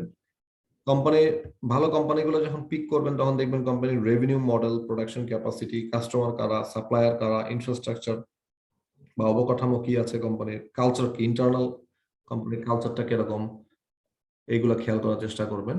ম্যানেজমেন্ট কোয়ালিটিটা খুবই মাস্ট। কারণ ধরেন যারা ড্রাইভিং সিটে আছে কোম্পানি, তারা যদি নিজেরাই ঠক লোক হন, তারা যদি ইনট্রান্সপারেন্ট বা কি বলতে পারি, তারা যদি বাটপার কিসিমের লোক হয়, তারা কিন্তু কোম্পানির জন্য বা কোম্পানির শেয়ার হোল্ডারদের জন্য খুব একটা ভয়ের বিষয়। তো ম্যানেজমেন্টে যারা আছেন তারা কতটুকু ট্রান্সপারেন্ট, তারা কতটুকু কম্পিটেন্ট, এই জিনিসগুলো, এবং কর্পোরেট গভর্নেন্সটা কোম্পানির ভালো অবস্থায় আছে কিনা, সেই জিনিসটা কিন্তু বোঝার চেষ্টা করবেন। যে কোম্পানির কর্পোরেট গভর্নেন্সের প্র্যাকটিস নাই, ওয়েল প্র্যাকটিস নাই, সেই কোম্পানির শেয়ার হোল্ডাররা কিন্তু সবসময় একটা ঝুঁকির মধ্যে থাকতে পারেন। তারপরে দেখবেন কোম্পানির ফাইন্যান্সিয়াল যে অবস্থাগুলো, গ্রোথ, ক্যাশ ফ্লো এবং রিস্ক আসছি পরে। ট্রেন্ড অ্যানালাইসিস থেকে দেখবেন যে আপনার বিভিন্ন ফাইন্যান্সিয়াল মেট্রিক বা অ্যাকাউন্টিং লাইন আইটেম আছে, এগুলোর মধ্যে বটম লাইন হিসেবে net profit after tax, earning পার শেয়ার, নেট অ্যাসেট ভ্যালু, এগুলো কি বিগত কয়েক বছর ধরে ঊর্ধ্বগতিতে আছে না নিম্ন গতিতে আছে, সেইটা কিন্তু ট্রেন্ড অ্যানালাইসিস করলে আপনারা বুঝতে পারবেন। এটা আপনারা দেখতে পারেন। এখন আসি যে heart of a value creating company. একটা ভ্যালু ক্রিয়েটিং কোম্পানি বা ভালো কোম্পানির তিনটা মেজর ফাইন্যান্সিয়াল বৈশিষ্ট্য থাকে। নাম্বার 1 হচ্ছে গ্রোথ, সেকেন্ড হচ্ছে ক্যাশ ফ্লোস, এবং থার্ড ওয়ান হচ্ছে রিস্ক। গ্রোথে আপনার কোম্পানিটা কিন্তু ভালো রেটে গ্রো করতে হবে। একটা কোম্পানি সে যদি খুব স্লো রেটে গ্রো করে বা নেগেটিভ গ্রোথ হয়, তাহলে কিন্তু ওই কোম্পানিটার বিজনেস আস্তে আস্তে কি বোঝা যাবে যে বিজনেসের পারফরমেন্স দিন দিন ডিক্লাইনিং অবস্থায় রয়েছে। এবং এই কোম্পানিটা সাফিসিয়েন্ট ক্যাশ জেনারেট করতে পারছে কিনা তার শেয়ার হোল্ডারদের জন্য, সেটা কিন্তু খুব গুরুত্বপূর্ণ বিষয়। এটা ফ্রি ক্যাশ ফ্লো থেকে আপনারা বের করতে পারবেন, এটা আসতেছি পরে। এবং থার্ড ওয়ান হচ্ছে রিস্ক। এই কোম্পানিটা ঝুঁকি ব্যবস্থাপনা কতটুকু ভালো, এই তিনটা জিনিসের উপর ডিপেন্ড করবে কিন্তু কোম্পানির একটা ভ্যালু ক্রিয়েটিং কোম্পানি অবস্থা। তো গ্রোথ, এখন কতটুকু গ্রোথ মেট্রিক্স এর মধ্যে আপনারা দেখবেন কি কি, revenue growth, market size growth এবং প্রফিট গ্রোথ। এই তিনটা গ্রোথ যদি আপনারা দেখেন, তাহলে গ্রোথ সম্পর্কে ভালো একটা ধারণা পেয়ে যাবেন ক্যাশ ফ্লোর মধ্যে operating cash flow, capital expenditure এবং ফ্রি ক্যাশ ফ্লো, এই তিনটা জিনিস আপনারা দেখতে পারেন। রিস্কের আন্ডারে business risk, cost of capital এবং প্রাইস রিস্ক, এই তিনটা জিনিস আপনারা দেখতে পারেন। এছাড়াও আরো অনেক জিনিস আছে অনলাইনে, আজকাল অনেক রিসোর্সেস আছে যেখান থেকে আপনারা আরো অনেক বেটার ধারণা পেতে পারেন। আমরা চাই রয়্যাল ক্যাপিটালের পক্ষ থেকে যে আপনারা অনেক ভালো এবং ইন্টেলিজেন্ট ইনভেস্টর হন এবং সেই ব্যাপারে সার্বিক সহযোগিতা করার জন্য আমরা সবসময় আপনাদের পাশে আছি। তো এখন রেভিনিউ গ্রোথ যেটা আমরা অলরেডি বললাম বা টার্নওভার গ্রোথ, সেটা কতটুকু হইলে ভালো? রেভিনিউ গ্রোথ কি 2% 3% হইলে ভালো? আপনার প্রশ্ন করতে পারেন হোয়াট ইজ দ্য বেঞ্চমার্ক ভাই, মানে কত পার্সেন্ট গ্রোথ হইলে আমরা বুঝবো যে ভালো গ্রোথ হয়েছে? তাহলে অবশ্যই সেক্ষেত্রে বলবো যে সমজাতীয় কোম্পানিগুলা বা ইন্ডাস্ট্রি বা সেক্টর এভারেজ যে গ্রোথ হয় সেই গ্রোথটাকে সুপারসিড করতে পারছে কিনা, সেটা হচ্ছে খুব ইম্পর্টেন্ট বিষয়, এবং ইনফ্লেশন রেটের থেকে বেশি কিনা। Suppose for example ABC pharmaceuticals কোম্পানির রেভিনিউ গ্রোথ হচ্ছে 2%, কিন্তু তার সেক্টর এভারেজ গ্রোথ হচ্ছে 10%। তার মানে কি সে সেক্টরের তুলনায় অনেক পিছিয়ে আছে। এমনকি তার 2% গ্রোথ কিন্তু 6% ইনফ্লেশন রেটের তুলনায় অনেক কম। তার মানে কি বোঝা যায়? সে তার ব্যবসায়িক পারফরমেন্স কিন্তু ভালো নয়। তো এইভাবে আপনারা রেভিনিউ গ্রোথ বা টার্নওভার গ্রোথের পার্সেন্টেজকে তুলনা করে দেখবেন তার বেঞ্চমার্কিং যে টুলগুলো আছে সেগুলোর সাথে। আর্নিংস গ্রোথ বা ইপিএস গ্রোথ, এটাও আপনারা এইভাবেই দেখবেন। রিটার্ন অন ইনভেস্টেড ক্যাপিটাল খুব ইম্পর্টেন্ট একটা জিনিস, it should be higher than the cost of capital অথবা হার্ডল রেট। একটা কোম্পানি তার দুই ধরনের ক্যাপিটাল ইনজেক্ট করে, একটা হচ্ছে ডেট ক্যাপিটাল আর একটা হচ্ছে ইকুইটি ক্যাপিটাল। তো এই মূলধন সংগ্রহ করার পরে সে কতটুকু হারে রিটার্ন জেনারেট করতে পারে সেটা বের করা যায় রিটার্ন অন ইনভেস্টেড ক্যাপিটাল, এই সূত্রটা, এই টার্মটার মাধ্যমে। Return on invested capital is equal to net operating profit after tax divided by invested capital. তো এটা আপনারা পরে গুগল করে বের করতে পারবেন, বা পরবর্তীতে আপনাদের সাথে যখন আরেকটু ডিটেইল ট্রেনিং এর আমরা আয়োজন করব তখন আমরা এগুলো নিয়ে অনেক নিটিগ্রিটি করবো বা অনেক ধরনের কথাবার্তা বলবো, জানবো এগুলো সম্পর্কে। বাট আপনারা জাস্ট একটা বেসিক ধারণাটা নিয়ে রাখেন। রিটার্ন অন ইনভেস্টেড ক্যাপিটাল অবশ্যই কস্ট অফ ক্যাপিটালের তুলনায় বেশি হওয়া উচিত, তাহলে ভ্যালু জেনারেট হয়, আদারওয়াইজ ভ্যালু ডিস্ট্রাকশন হয়। আমি একটা সহজ এক্সাম্পল দিই। আপনি ধরেন আপনার বন্ধুর কাছ থেকে 100 টাকা ধার নিয়েছেন, এর বিনিময়ে তাকে 10% ইন্টারেস্ট দিতে হবে, ধরেন কথার কথা। বা ব্যাংকের থেকে আপনি 1 লাখ টাকা নিয়েছেন 10% ইন্টারেস্টে। আপনি এমন একটা জায়গায়, সেই 1 লাখ টাকা আপনি এমন একটা জায়গায় ইনভেস্ট করেছেন যেখান থেকে আপনার 5% এর বেশি রিটার্ন জেনারেট হয় না। তাহলে আপনার রিটার্ন অন ইনভেস্টেড ক্যাপিটাল হচ্ছে 5% এবং আপনার কস্ট অফ ক্যাপিটাল হচ্ছে ওই যে ব্যাংকের ইন্টারেস্টের 10%। তাহলে আপনি পাচ্ছেন 100 টাকায় 5 টাকা, কিন্তু আপনার এই মূলধনের খরচ হচ্ছে 10 টাকা। তাহলে আপনি 5 টাকা লুজার না আলটিমেটলি? ব্যাপারটা কি পরিষ্কার? কেউ একজন কি রেসপন্স করবেন এই বিষয়টাকে, বুঝতে পারছেন কিনা?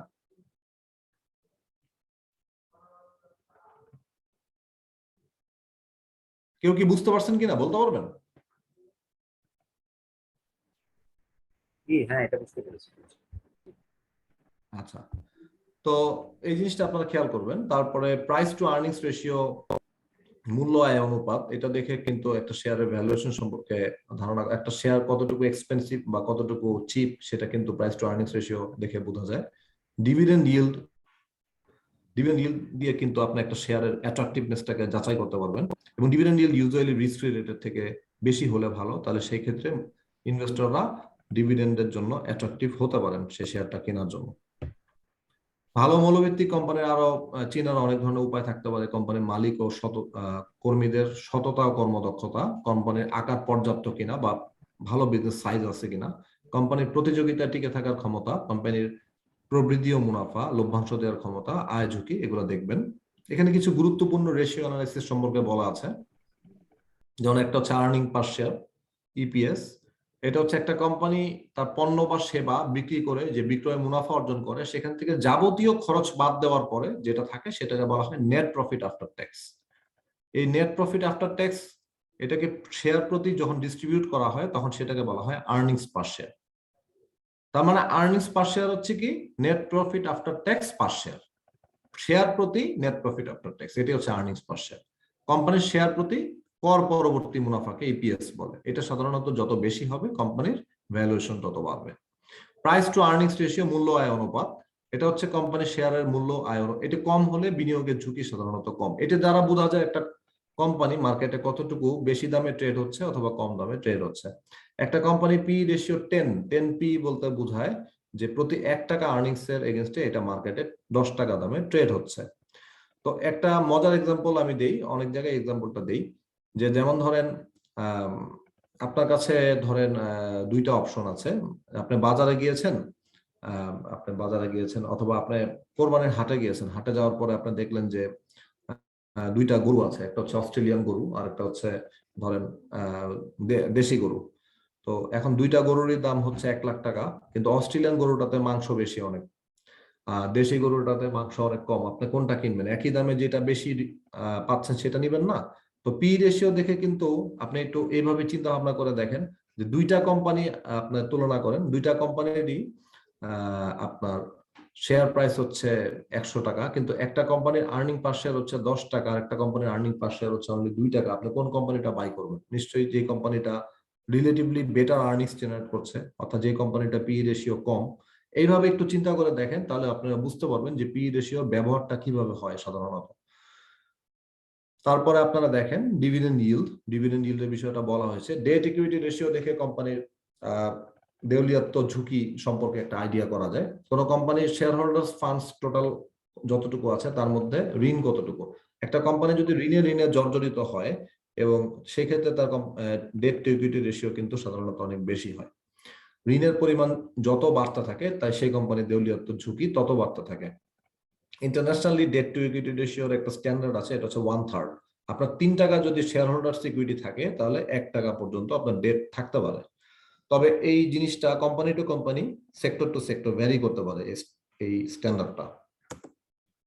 Net operating cash flow per share দিয়ে আপনারা বুঝতে পারবেন যে এই কোম্পানিটা কতটুকু নগদ প্রবাহ জেনারেট করতে পেরেছে। কোন কোম্পানির যদি নগদ প্রবাহ না থাকে তাহলে কিন্তু সেই কোম্পানিটা ট্রু ফাইন্যান্সিয়াল পারফরমেন্স তাকে যাচাই করা যায় না, বা ট্রু ফাইন্যান্সিয়াল পারফরমেন্সটা ভালো না এটা বলা যায়। নেট অ্যাসেট ভ্যালু পার শেয়ার, এটা হচ্ছে কোম্পানির share holders equity per unit of share. একটা কোম্পানির অ্যাসেট থেকে লায়াবিলিটি বাদ দিলে যেটা থাকে সেটাকে শেয়ার হোল্ডার্স ইকুইটি বা মালিকানা সত্তা বলা হয়, তাই না? মালিকদের অংশ, মালিকদের যে টাকাটা, সেটা পার শেয়ার কতটুকু সেটা হচ্ছে এনএভি পার শেয়ার। এটি যত বেশি হবে তত কোম্পানিটির জন্য ভালো। Return on equity, return on asset, এগুলো যত বেশি হবে তত ভালো। এগুলো হচ্ছে প্রফিটেবিলিটি মেট্রিক্স। এগুলোর মাধ্যমে আপনি বুঝতে পারবেন যে কোম্পানিটা কত ফাইন্যান্সিয়াল পারফরমেন্স কতটুকু ভালো বা কতটুকু মন্দ। কোম্পানি ভ্যালুয়েশনের অনেকগুলা আছে। সাধারণত 2 ধরনের ভ্যালুয়েশন করা যায়, একটা হচ্ছে অ্যাবসলিউট ভ্যালুয়েশন আর একটা হচ্ছে রিলেটিভ ভ্যালুয়েশন। অ্যাবসলিউট ভ্যালুয়েশনের অনেকগুলা মেথড রয়েছে, কমনলি ইউজ হয় হচ্ছে ডিসকাউন্টেড ক্যাশ ফ্লো আর একটা হচ্ছে রেসিডুয়াল আর্নিংস বা ইনকাম মডেল। আর রিলেটিভ ভ্যালুয়েশনের মধ্যে অনেক ধরনের আছে, পিয়ার গ্রুপ যেগুলা, যেমন এগুলা পরবর্তীতে আপনাদের সাথে যখন ভ্যালুয়েশন সম্পর্কে আলাদা সেশন নিব তখন আমরা এটা নিয়ে আপনাদের সাথে ডিসকাস করতে পারবো। বাট এটা জাস্ট আপনাদেরকে দেখানো হচ্ছে যাতে এগুলা নামগুলা সম্পর্কে অন্তত আপনি জেনে রাখতে পারেন। আস্তে আস্তে আমরা ওভার টাইম আপনাদেরকে একটা নিউ হাইটে নিয়ে যাব, যাতে করে আপনারা আরো ডিটেইল আলোচনার মাধ্যমে আরো ডিটেইল নলেজ নিতে পারবেন।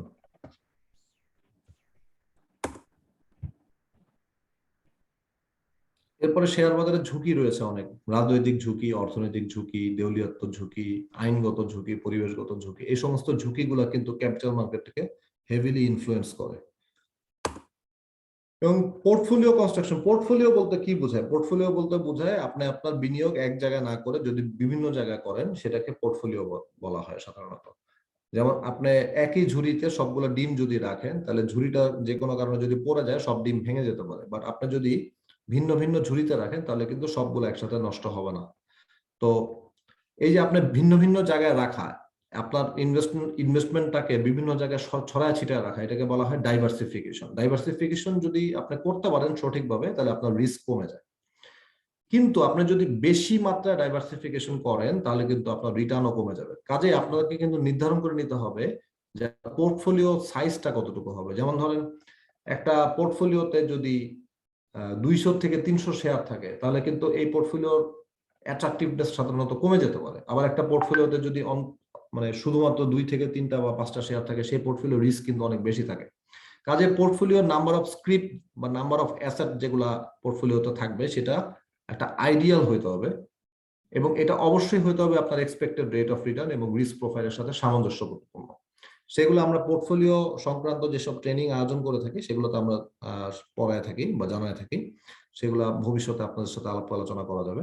জাস্ট এই ধারণাটা আপনাদের সাথে দিয়ে রাখলাম। এক জায়গায় ইনভেস্ট না করে কয়েক জায়গায় করবেন, কিন্তু অনেক বেশি জায়গায় যদি ইনভেস্ট করেন তাহলে রিটার্ন পটেনশিয়াল আপনার কমে যাবে।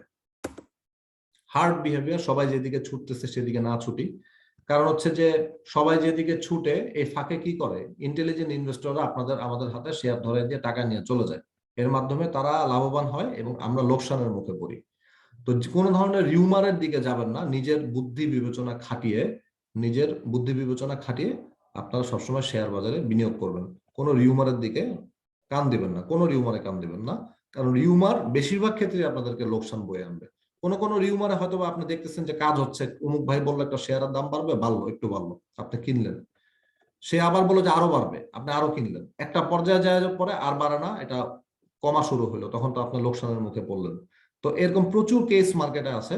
তো আমরা অবশ্যই আপনাদেরকে বলবো যে আপনাদের নিজস্ব যে জ্ঞান আছে, নিজস্ব যে অভিজ্ঞতা আছে, সে সমস্ত জ্ঞান এবং অভিজ্ঞতার আলোকে আপনারা শেয়ার বাজারে বিনিয়োগ করবেন, কোনো হিউমারের দিকে কান দেবেন না। কখনো খুব বেশি ওভার কনফিডেন্ট হবেন না, কারণ মার্কেটটা আনপ্রেডিক্টেবল টু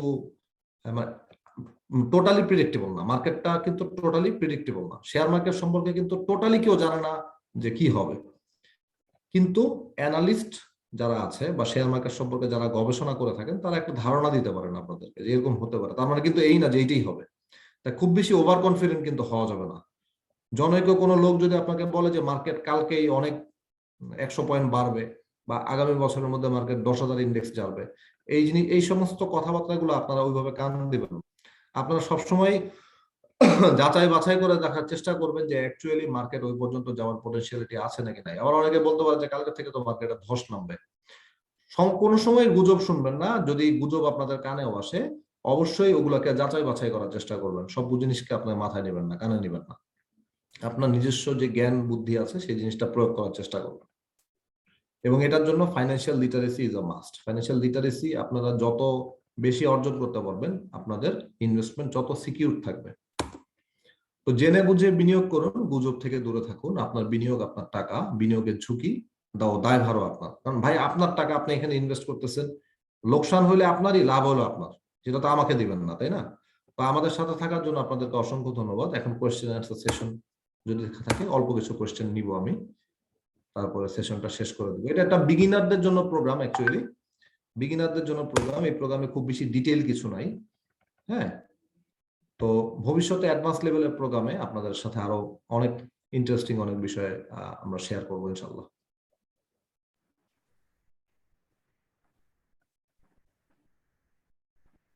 কারো যদি কোনো প্রশ্ন থাকে করতে পারেন।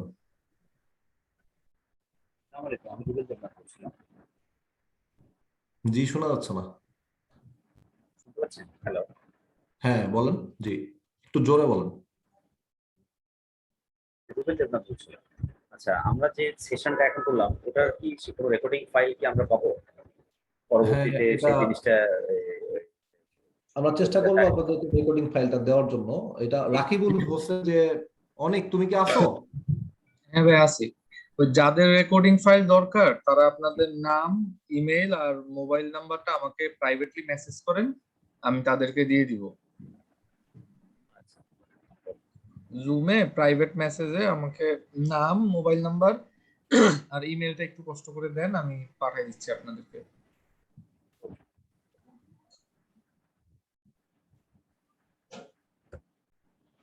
হ্যালো, হ্যাঁ, আর কারো কোনো কোয়েশ্চেন আছে ভাই?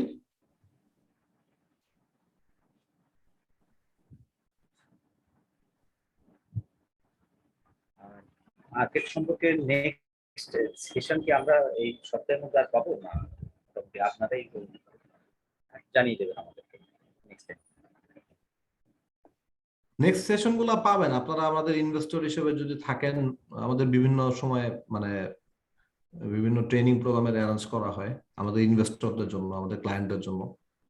তো এটা সম্পর্কে রাকিবুল হোসেন ও বলতে পারবে আপনাকে ভালো অনেক। একটু বলো। আপনারা যদি আমাদের ক্লায়েন্ট হয়ে থাকেন, হ্যাঁ, জি জি তাহলে হচ্ছে আপনারা একটা ট্রেনিং পান আমাদের কাছ থেকে। ট্রেনিংটা হচ্ছে আমাদের এখনো শিডিউলড আছে, মানে এটা অ্যানাউন্সমেন্ট এখনো আসেনি। হ্যাঁ, যারা ট্রেনিং এর জন্য এলিজিবল হবেন তাদের সবাইকে আসলে আমরা ইমেইলের মাধ্যমে এবং মোবাইল এসএমএস এর মাধ্যমে জানিয়ে দিই। সো আপনি যদি এলিজিবল হন, মানে আমাদের তো একটা কোয়ার্টারলি ডিউরেশন থাকে, ওই ডিউরেশনের মধ্যে যদি আপনি ওপেন করে থাকেন তাহলে পাবেন। আর না হলে হচ্ছে এখন তো হচ্ছে আমি রাখতেছি, আপনারা তো যদি আমাকে মোবাইল নাম্বার, নাম আর ইমেলটা দিয়ে রাখেন তাহলে হচ্ছে আমি এনলিস্ট করে দিব যদি আমার স্লট ফাঁকা থাকে।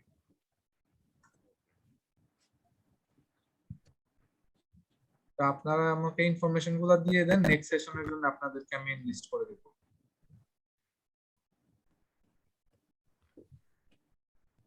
তা আর কারো কোনো কোশ্চেন আছে নাকি আমরা ক্লোজ করে দিতে পারি?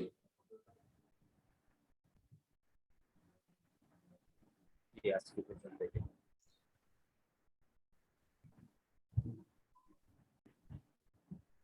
একজন দিয়েছেন রিপন চৌধুরী। হ্যাঁ ভাই, আপনারটা পাইছি। নেক্সট সেশনে আপনাকে আমি এনলিস্ট করে দিব, সমস্যা নাই। আমারটা কি পেয়েছেন? আমি হচ্ছে গুগল দেখলাম এই মাত্র, আমি আপনি সেন্ড আমাকে কি করলাম প্রাইভেট মেসেজ দিয়েছেন? পাইনি এখনো ভাইয়া। Private message. জি, আপনার ওখানে তো এই মাত্র গেল। আমার কাছে আসছে শুধু হচ্ছে চৌধুরী রিপন, যিনি ওনারটা আসছে। হ্যাঁ, আচ্ছা, বাকি আর কেউটা আসে নাই। আচ্ছা, আপনাদের প্রাইভেট দিতে সমস্যা হলে আপনারা চ্যাট বক্সে দিয়ে দেন, চ্যাট বক্সে দিয়ে দেন, আমি নিয়ে নিব।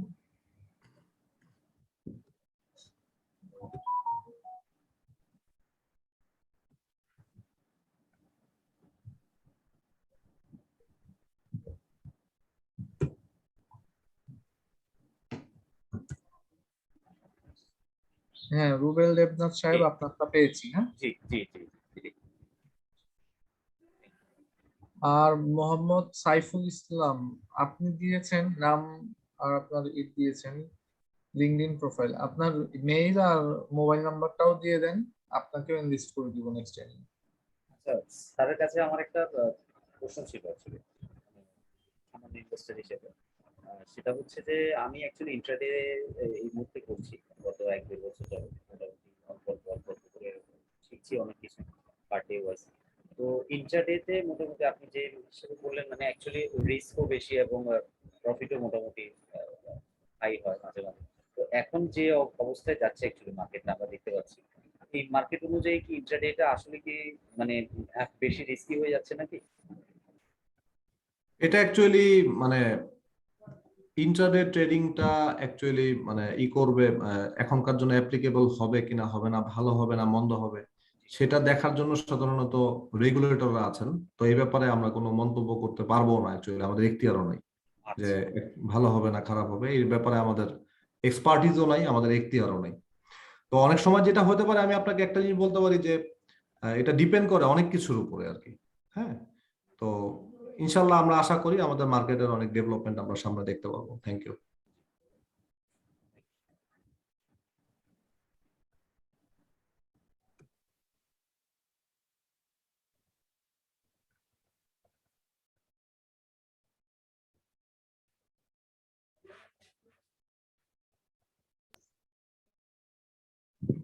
তো আর কারো যদি কোনো কোয়েশ্চেন না থাকে তাহলে আমি হোস্টকে রিকোয়েস্ট করছি যে প্রোগ্রামটা কনক্লুড করে দেওয়ার জন্য।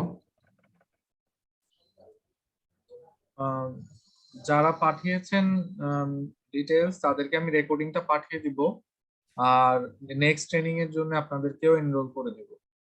সবাই ভালো থাকবেন, রয়্যাল ক্যাপিটালের সাথে থাকেন। আসসালামু আলাইকুম। আমি শেষ করে দিচ্ছি প্রোগ্রামটা। ওয়ালাইকুম আসসালাম।